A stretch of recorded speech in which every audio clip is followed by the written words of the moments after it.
Pharmacy से वजारत तक का सफर, 25 साल तक गरीबों के लिए खिदमत, फिर सियासत में एंट्री। नाम है अफरा अल जोबा। जंगज़दा यमन में पहली बार एक खातून वज़ीर ख़ारजा बनी।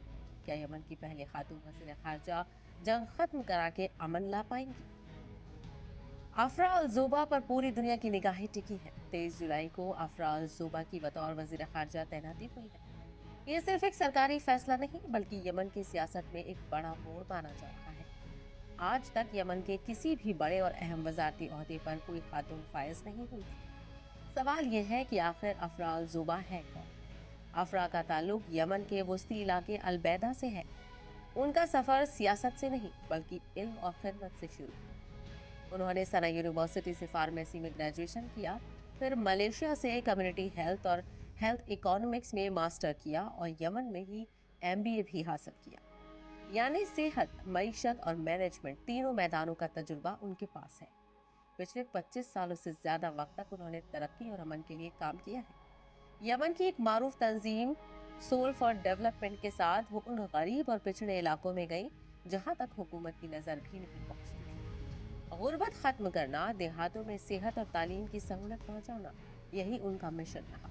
बाद में उन्होंने अमेरिकी एजेंसी यूएस एड के साथ हुकूमतदारी, जमहूरियत और खवातीन नौजवानों के हुकूक पर भी काम किया। अफरा को मुल्क भर की शोहरत मिली 2011 के इनकलाब के बाद, जब तवील अरसे से हुकूमत कर रहे सदर अली अब्दुल्ला साले को जाना पड़ा, तो यमन में एक नई राह तलाशने के लिए नेशनल डायलॉग कॉन्फ्रेंस बनी।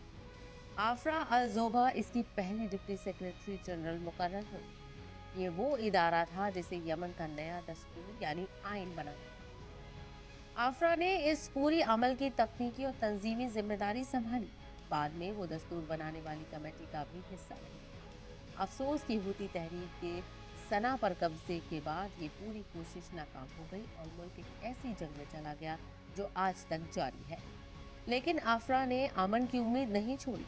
2016-17 में अक़वाम मुत्तहिदा ने यमन अमन वार्ता के लिए चंद खवातीन को खास तौर पर बुलाया था, जो कुवैत में हुई थी। उनमें आफरा भी शामिल थी। ये एक पैगाम था कि जंग के फैसले सिर्फ मर्द नहीं करेंगे। 2019 में वो वजीर आजम की मुशीर बनी बराए इमदाद और तरक्की, और फरवरी 2025 में वजीर बराए मंसूबाबंदी। उससे पहले वो उस इदारे की सरबराह थी जो यमन में आने वाली गैर मुल्की इमदाद को मैनेज करता है, और अब वो वजीर खारजा है। माहिरीन कह रहे हैं कि उनके पास बड़े सिफारती तजुर्बे की कमी है, लेकिन हामी कहते हैं कि उनका तरक्की, इमदाद और मुज़ाकरात का तजुर्बा ही आज जंग ज़दा यमन के लिए सबसे बड़ी सिफारत है। ऐसे वक्त में जब हूती और हुकूमत के बीच फिर से जंग भड़कने का खतरा है, अफरा अल जोबा को आलमी सतह पर यमन की आवाज़ बनना है, खित्ते में, मगरब में और अक़वाम मुत्तहिदा में। ये देखना दिलचस्प होगा कि एक फार्मासिस्ट से वजीर खारजा तक का सफर करने वाली ये खातून जंग ज़दा यमन को अमन की राह पर ला पाती है या नहीं।